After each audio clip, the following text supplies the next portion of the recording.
y con esta alegría de dar a todos la bienvenida para la primera clase del año 2024. Vamos a inclinar nuestros rostros y orar a Dios pidiendo su bendición para hoy.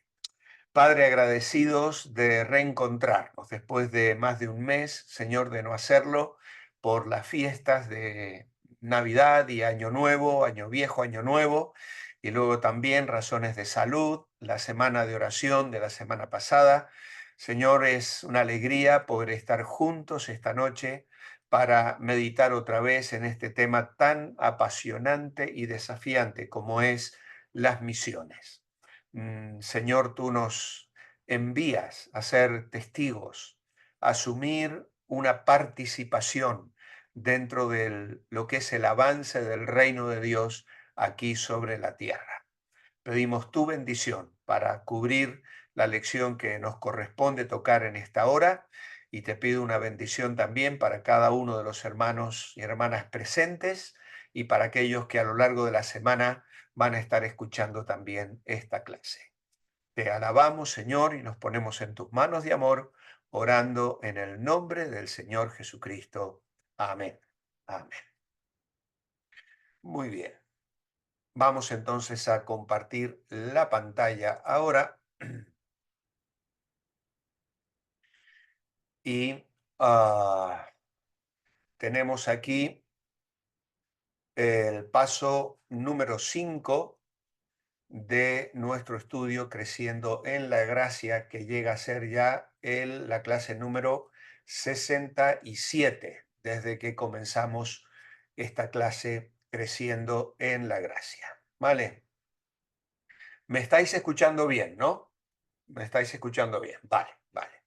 Entonces, ya con tranquilidad, vamos a mirar el título de la lección número 5, que es ¿por qué no hay más misioneros? Y entonces tenemos aquí a un cristiano pensando mucho trabajo, pocos obreros. Es algo ya de lo que el Señor mismo habló en Juan capítulo 4, cuando le decía a los discípulos, la mies es mucha, pero los obreros pocos. Rogad al Señor de la mies que envíe obreros a su mies. Y posteriormente les manda a ellos de dos en dos a que se esparcieran llevando el mensaje del Evangelio del Reino. Muy bien, lo que algunos dicen. Hay múltiples causas por el poco interés en las misiones mundiales y la falta de misioneros, pero tal vez algunas de las más comunes son las representadas por las siguientes afirmaciones que se oyen a menudo. En primer lugar, otros harán el trabajo. Vamos a leerlo rápidamente porque luego vamos a detenernos en alguna de estas frases. Solo soy una persona sencilla, sin talentos especiales. No soy predicador, soy un poco tímido, no califico. Luego, no creo que podría aprender otro idioma o adaptarme a otra cultura. Eso es también una afirmación que se suele escuchar. No creo que pueda vivir con tantas incomodidades. ¿Mm? Tengo temor a los insectos, enfermedades y comidas nuevas. A veces tenemos la idea de que la misión debe ser en lugares inhóspitos, en la selva, y es posible que lo sea, pero no siempre el Señor nos llama a sitios así. Tengo interés, pero no sé cómo ayudar. El trabajo es demasiado grande, incluso parece imposible. También la frase no hay dinero. Los misioneros sufren con pocos recursos. Hay poco apoyo por parte de las iglesias. Qué triste es esto, que haya personas que no se animen a salir a la obra misionera porque temen no ser sostenidos ni tener lo suficiente para suplir las necesidades básicas de la vida. Otros dicen, soy muy viejo, mande a alguien más joven. También tenemos demasiado trabajo en nuestra comunidad para estar mandando a nuestra gente y también nuestros recursos a otros lugares. Con todas las necesidades que tenemos aquí, ¿cómo vamos a ofrendar y sacrificar lo poco que tenemos? ¿Mm? Luego los pueblos no alcanzados, como los musulmanes, son muy duros. Muchos no permiten la predicación del Evangelio. Y sí, actualmente casi cada miércoles hacemos mención de la iglesia perseguida y hay gente que está dando la vida realmente en, eh, en países musulmanes donde realmente sus vidas corren serio peligro. Yemen, por ejemplo, es uno de los países donde están matando a los cristianos yemeníes, es decir, los propios cristianos, pero obviamente con mucha más razón a los que son misioneros y que vienen de otras naciones para intentar predicar el Evangelio allí. Me gustaría apoyar a un misionero, pero hay que dar todas mis ofrendas a mi iglesia. No hay para misiones. Como vemos, todas estas excusas tienen su razón de ser. ¿Eh? Son razonamientos que tienen su parte, diríamos, positiva, en el sentido de que, por ejemplo, tenemos que apoyar el lugar donde vivimos, tenemos una responsabilidad que asumir con la iglesia local a la que pertenecemos y entonces podemos incluso pensar en que eso nos libera de estar apoyando la obra misionera en otros lugares. Vamos a ver las respuestas que se nos sugieren en el manual. ¿Cómo contestar a los que dicen otros harán el trabajo? Bueno, si todos piensan así, ¿quién irá? ¿Cómo oirán? Romanos capítulo 10, que es el texto que las hermanas nos han compartido, dice, ¿cómo invocarán en el cual no han creído? ¿Cómo creerán en aquel de quien no han oído? ¿Y cómo oirán si no hay quien les predique? ¿Y cómo predicarán si no fueren enviados? Entonces la respuesta que damos a otros harán el trabajo es que en ese caso, si todos pensamos así, nadie irá. No podrán responder a las buenas nuevas, obviamente, porque no las conocen. Tenemos aquí algunos argumentos de personas muy comprometidas con la obra misionera. Y estos argumentos a los que dicen otros harán el trabajo es, primero, ¿qué parte de la palabra ir no entiendes? ¿Eh? ¿Qué parte de la palabra ir no entiendes? ¿Por qué? Porque hay un mandamiento. Jesús dijo, id por todo el mundo y predicad el Evangelio. En segundo lugar, no debemos preguntarnos qué le pasa al mundo, porque ese diagnóstico ya ha sido dado. Más bien, debemos preguntarnos qué le ha pasado a la sal y a la luz del mundo. Esta es una frase de John Stott, un teólogo reconocido que motivó también a la obra misionera, fundador del movimiento de Lausana, del cual hemos estado hablando el domingo en el encuentro de oración de la Alianza Evangélica. Pues el Señor dijo que si la sal pierde sabor o si la luz la metemos debajo de una mesa o la tapamos con una manta, obviamente la sal no va a salar ni la luz va a alumbrar. Y esa debería ser la pregunta que debiéramos preguntarnos en relación a por qué el mundo no ha sido evangelizado. Y luego, debes ir o mandar un sustituto. Esto es una frase de Oswald Smith y dice, ¿a qué se refiere cuando habla de mandar un sustituto? Es decir, o voy o me comprometo. Es decir, la idea aquí sería, bueno, yo no estoy dispuesto a ir, yo no siento que Dios me llame a mí a ir, pero voy a respaldar a una persona que va. ¿Eh? Y a veces es con una migaja, no significa que yo me tenga que hacer cargo de sostener a un misionero, pero sí puedo a lo mejor dedicar una parte de mi ofrenda y aunque sea pequeñita, junto a muchas otras pequeñitas, pueden estar supliendo la obra y el ministerio. Por ejemplo, Dani hace unos días atrás nos presentó en la iglesia la necesidad del trabajo de ellos en Protestante Digital y han iniciado una campaña donde piden que te comprometas a ofrendar 10 euros, 15 euros o 20 euros por mes durante un año. Eso va a generar que si hay muchas personas que dan ese pequeño sacrificio, diríamos así, pueden juntar una cantidad significativa. Ellos están apuntando a 400 personas que puedan dar esa cantidad mensualmente y eso generaría una cantidad de recursos que ellos podrían usar para potenciar la labor de la visión que ellos tienen con eso.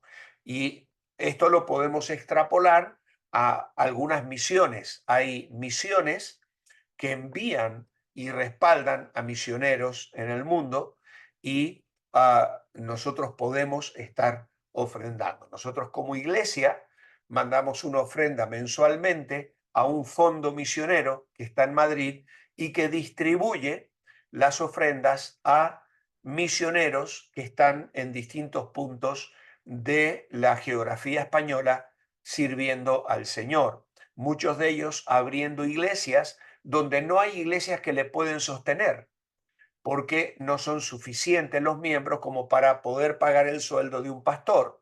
Entonces, todas las iglesias enviamos un poquito y ese poquito se hace mucho para apoyar. De esta manera, yo no voy, pero de alguna manera estoy respaldando a una persona que está haciendo la labor. Luego tenemos una segunda excusa. Hay demasiado trabajo en nuestra comunidad para estar mandando nuestra gente y recursos lejos. Pues a la luz de Hechos capítulo 1, el versículo 8, donde el Señor dice, recibiréis poder cuando haya venido sobre vosotros el Espíritu Santo, y me seréis testigos en Jerusalén, en toda Judea, en Samaria y hasta lo último de la tierra. ¿Qué diría a los que dicen que tienen tanto trabajo en su propia comunidad que pueden ignorar otros lugares? Pues justamente que la orden de Jesús es para todos. Hay que llevar el mensaje a todas las naciones. Y claro, la idea de Jesús era una especie de círculo concéntrico, ¿no? Me seréis testigos en Jerusalén, en Judea, en Samaria y hasta lo último de la tierra. Y ese mandato sigue en pie. No es cuestión de apoyar ministerios aquí o allá, de ir o quedarse. La tarea incluye las dos cosas.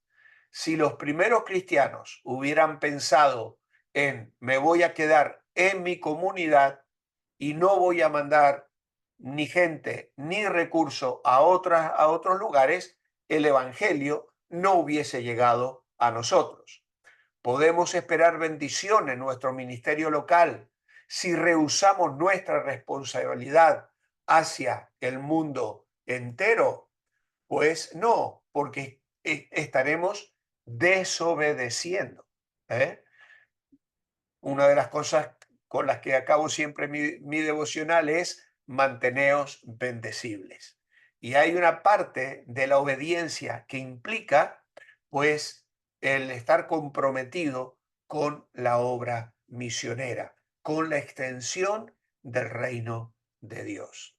Si tienes la visión de alcanzar a tu colonia, a tu ciudad o aún a toda América, regocíjate.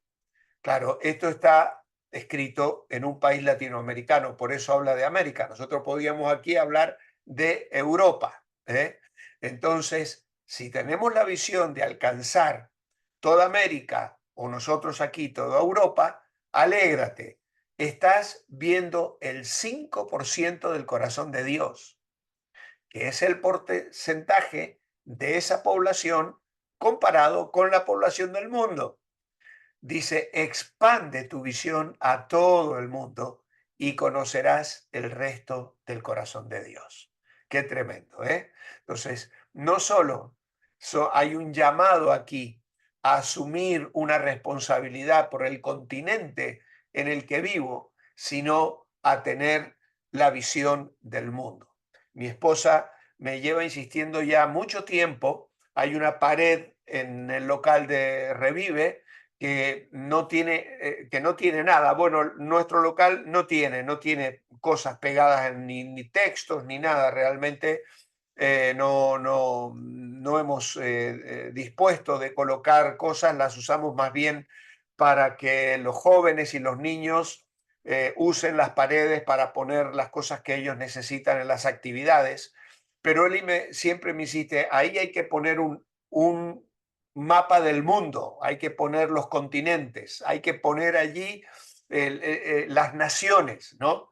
Y la verdad es que sí, es bonito. Este año vamos a hacer un énfasis en las misiones. En el mes de abril nos va a visitar un misionero que dedicó muchos años de su vida a trabajar en Turquía hasta que el gobierno le expulsó de Turquía, pero que sigue muy comprometido con la obra en Turquía. Su hijo es misionero en Turquía y nos va a visitar en el mes de abril y va a ser un mes donde vamos a estar eh, trabajando mucho este aspecto de las misiones. Bien, seguimos adelante. La tercera excusa: se requiere talento especial para ser misionero. Pocos califican. Soy una persona sencilla y tímida. No puedo predicar o evangelizar. Bueno, esta excusa no es nada nueva, porque Moisés la usó en Éxodo capítulo 3, versículo 11 y 12, cuando dijo, ¿y quién soy yo para presentarme ante el faraón y sacar de Egipto a los israelitas? ¿Cómo fue lo que Dios le respondió? Yo estaré contigo. ¿Eh? Que estaría con él para respaldarle. ¿Vale? Esa fue la preciosa respuesta y la realidad de las promesas que el Señor nos deja también a nosotros en el Nuevo Testamento. No te dejaré ni te desampararé. Yo estaré contigo. Ve. Ahora es muy interesante, yo no lo voy a hacer hoy porque tengo aquí ah, todo un apunte sobre este tema, pero Moisés no estuvo de acuerdo con el plan de Dios de inmediato de enviarlo. ¿Por qué? Porque él se veía a sí mismo como un fracaso. Además, tenía familia, se veía ya quizá entrado en edad, tenía 80 años, tal vez otros argumentos pasaron por su mente, y hay por lo menos cuatro cosas que Moisés le dice a Dios, y cuando dice la cuarta, Dios se enfada con Moisés. Si leéis todo el capítulo 3 y parte del capítulo 4, vais a ver cómo hay este diálogo entre Dios y Moisés y los argumentos de Moisés. Primero en el verso 11 le dice, ¿quién soy yo? Luego en el verso 13 dice, ¿quién me envía? Es decir, yo me presento a los ancianos, a los judíos y les digo, ¿quién me ha enviado? Y ahí es cuando Dios le dice, yo soy el que soy. Yo fui, yo soy y siempre seré. El yo soy, que luego el Señor repetiría 7 veces en el Evangelio de Juan. Yo soy la puerta, yo soy la luz, yo soy el buen pastor, yo soy la resurrección y la vida, yo soy el camino, la verdad y la vida, yo soy la vid verdadera. 7 veces el Señor dirá, yo soy. Y finalmente lo dirá en el huerto de Getsemaní, cuando los que le vienen a apresar caen de espaldas cuando él les dice yo soy. Así que es un nombre importante. ¿Quién me envía? Pregunta Moisés. Luego le argumenta en el capítulo 4, no me creerán, no me creerán. Y entonces Dios le hace usar su mano y su vara. La vara que se convierte en serpiente y la mano que se vuelve leprosa. Eran señales muy poderosas que él podía usar para que tanto los propios judíos como el mismo faraón le creyeran. Y finalmente, la que enfada a Dios está en el capítulo 4 y el verso 10, cuando Moisés dice, no puedo ir, no sirvo para nada, soy inepto, no soy un hombre de lengua fácil, no tengo palabra. Y entonces Dios le dice, bueno, mira, te voy a mandar contigo a Aarón, que al final realmente Aarón terminó siendo más un obstáculo que una ayuda. ¿Eh? Sin embargo, en la gracia de Dios, Moisés llevó adelante, incluso el propio Aarón cumplió un rol fundamental. Así que, ¿qué dijo Pablo en 2 Corintios 4:7 referente a nuestras limitaciones? Bueno, allí dice que tenemos este tesoro en vasos de barro para que la excelencia del poder sea de Dios y no de nosotros. ¿Mm? Por lo tanto, somos débiles, sin duda, pero el poder es de Dios. Y este mensaje invalorable de salvación en Cristo ha sido confiado por Dios a hombres frágiles, falibles, que Pablo describe como vasos de barro. Y el enfoque de Pablo no era en un envase perecedero, sino en el contenido valioso del envase, el poder de Dios obrando en nosotros. Aún siendo débiles, Dios nos usa para difundir las buenas nuevas y nos da poder para cumplir con la obra.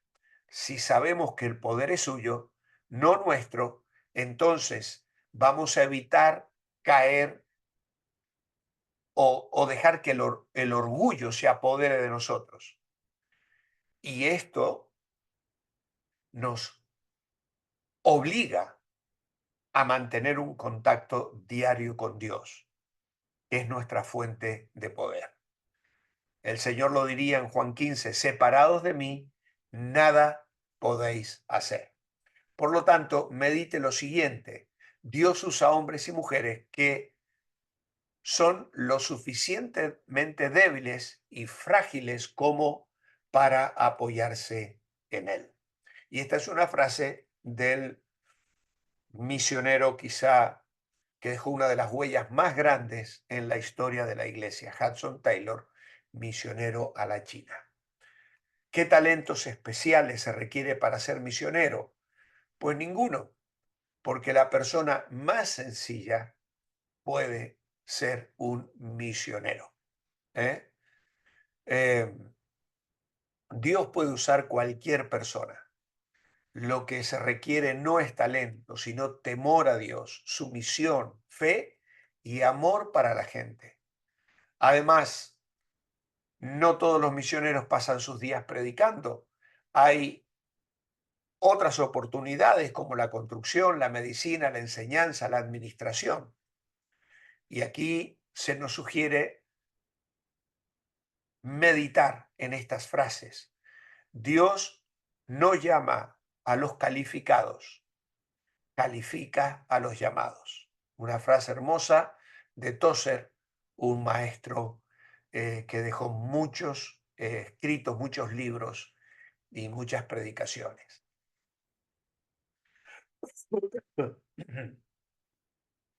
Hay una hermosa historia aquí de Hudson Taylor. Al entrevistar a una persona que solo tenía una pierna, le preguntó, ¿por qué teniendo esa discapacidad quería ser misionero en China?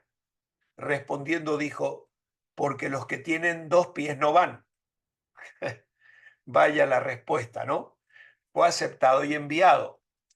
Hudson Taylor, en uno de sus viajes de la China a Inglaterra, promovió el que fueran muchos misioneros y respaldó a cientos de misioneros que entraron en el interior de la China para alcanzar a miles de chinos con el Evangelio.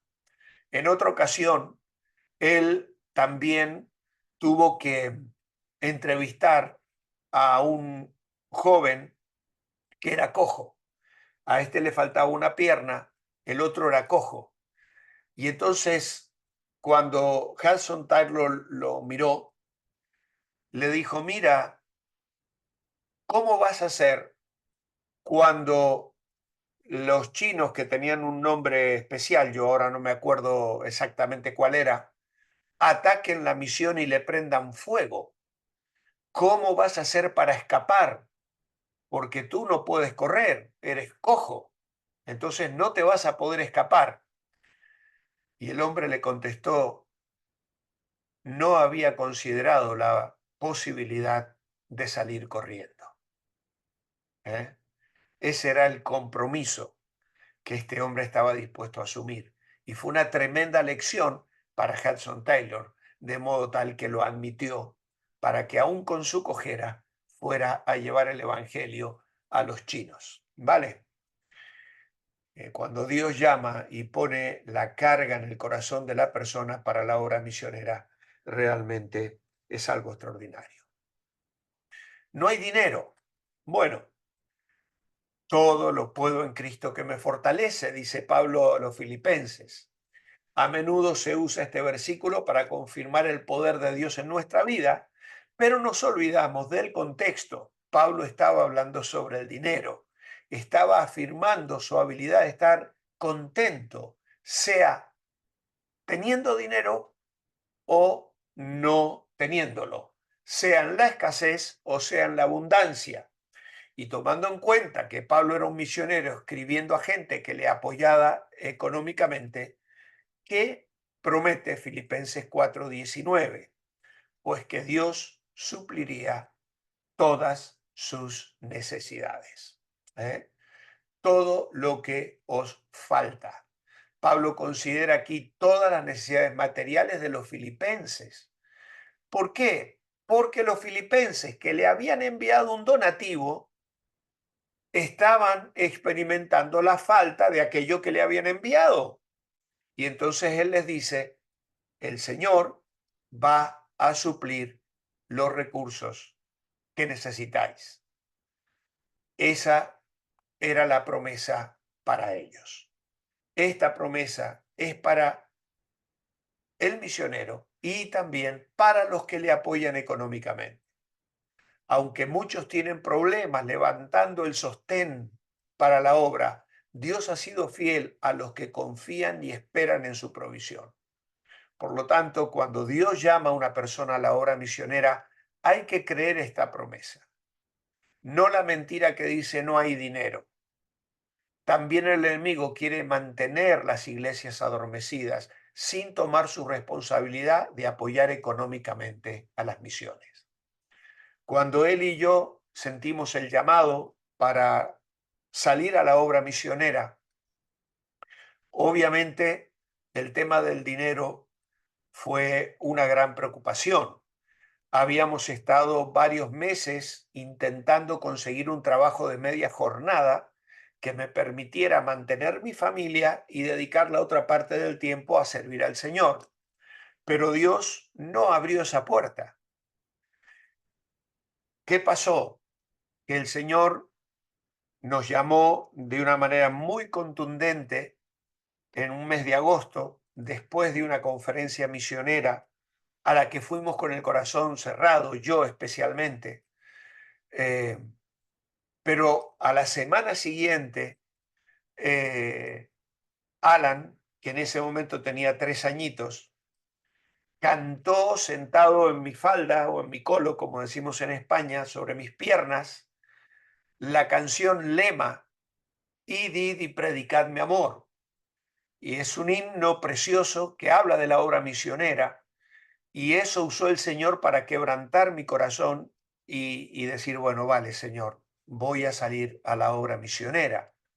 También fue lo que el Señor usó para quebrantar el corazón de Eli, que estaba sentada a mi lado escuchando al niño en aquella reunión cantar a toda pastilla aquel himno misionero, de llamado misionero, ¿no? Pero la pregunta seguía presente: ¿cómo vamos a hacer para mantenernos económicamente? Pues en los siguientes meses, mientras yo todavía trabajaba, hubo un mes donde, debido a las invitaciones que tuve para predicar en distintas iglesias, recibí más dinero que el sueldo que yo ganaba en la empresa donde trabajaba. Y para mí fue como si el Señor me dijese: ves, Walter, yo te puedo sostener económicamente, yo te puedo sostener. Y uno de esos días, recuerdo que tuve que pedir permiso en el trabajo y me fui al dentista porque tenía que hacerme arreglar una muela que me tenía a mal traer. Y me llevé la Biblia y me senté en la salita de espera. Y mientras leía la Biblia, llegué al capítulo 50 de Génesis. Y el texto donde los hermanos vienen a José y le dicen que, que su padre, antes de morir, le había dicho que perdonara a sus hermanos, etcétera. Y es el texto de Génesis 50:21, donde José le dice a los hermanos: ahora pues no tengáis miedo, yo os sustentaré a vosotros y a vuestros hijos. Así los consoló y les habló al corazón. Pues ese versículo saltó de la Biblia. Y cuando llegué a casa esa noche le dije a él: mira el versículo que me ha dado el Señor esta tarde. No tengáis miedo, yo sustentaré a vosotros y a vuestros hijos. Y ese versículo nos ha sostenido a lo largo de todos estos años en la obra pastoral, en la obra misionera, en los 10 años que estuvimos en Argentina, y luego al venir aquí en España hemos visto al Señor siempre sosteniéndonos. No vinimos a España a ganar dinero, no vinimos aquí por mejorar económicamente, vinimos a servir al Señor porque Él nos llamó a servirle aquí. Y en su fidelidad el Señor siempre suplió conforme a este versículo, sustentándonos a nosotros y a nuestros hijos y consolando nuestros corazones. Ese es el Dios que llama y es el Dios que sostiene, y en nuestro caso, en su gracia y misericordia, lo sigue haciendo hasta el día de hoy. Tenemos aquí algunas frases. Medite y comente sobre lo siguiente: la voluntad de Dios nunca te llevará a donde su gracia no te pueda sostener. La obra de Dios hecha a su manera nunca tendrá falta de sus recursos. La gente dice: Señor, aumenta nuestra fe, pero no es una gran fe lo que necesitas, sino fe en un gran Dios. El Señor proveerá. Velemos de modo que nuestros ojos se mantengan en Dios. Y acabamos con estas últimas dos excusas. Solo debemos dar a nuestra iglesia. Bueno, Pablo de esto opinaba a los filipenses en el versículo capítulo 4. Él les agradece la ofrenda que él había recibido y les dice que era algo agradable a Dios y que Dios les habría de bendecir. Y hay aquí mucho para comentar. Yo ya mi garganta está llegando a su límite, así que no voy a agregar mucho, pero podéis luego leer este texto y ver cómo la iglesia de Filipos mantuvo una responsabilidad, enviando sacrificialmente al misionero, en este caso al apóstol Pablo, y cómo esto Pablo consideraba que era algo agradable a Dios, un sacrificio acepto, y lo describe en el verso 18 de una manera muy hermosa: olor fragante, sacrificio acepto, agradable a Dios. y entonces Dios suplirá lo que os falta. Y finalmente, la última es, soy muy mayor para ir. ¿eh? Y entonces, una de las misioneras más efectivas que el autor de este libro, de este manual, conoce, salió para África después de los 50 años. Otra salió después de los 70 y ambas, dice, siguen dando mucho fruto.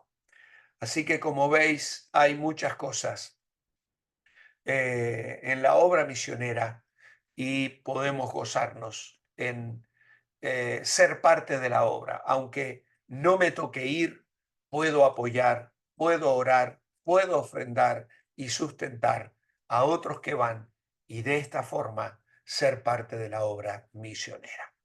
Bueno, aquí se nos deja una tarea para investigar cuáles son las creencias principales de las religiones, el Islam, el hinduismo, el budismo. Investigue y prepare un resumen en una hoja aparte. Bueno, si os animáis, si tenéis tiempo, eh, es una buena tarea para hacer, incómoda, ingrata, porque no siempre nos gusta estudiar los conceptos erróneos de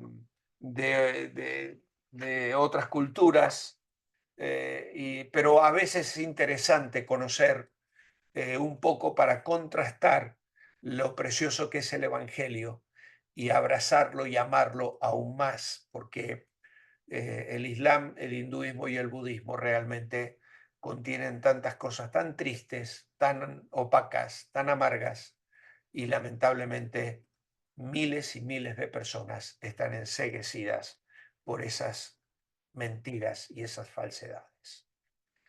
Hay un texto para memorizar, que es el de Filipenses 4:19, muy cortito, muy fácil, y espero que muchos de vosotros lo podáis memorizar para que Dios mediante el próximo viernes nos volvamos a reencontrar y espero ya estar completamente recuperado de mi garganta.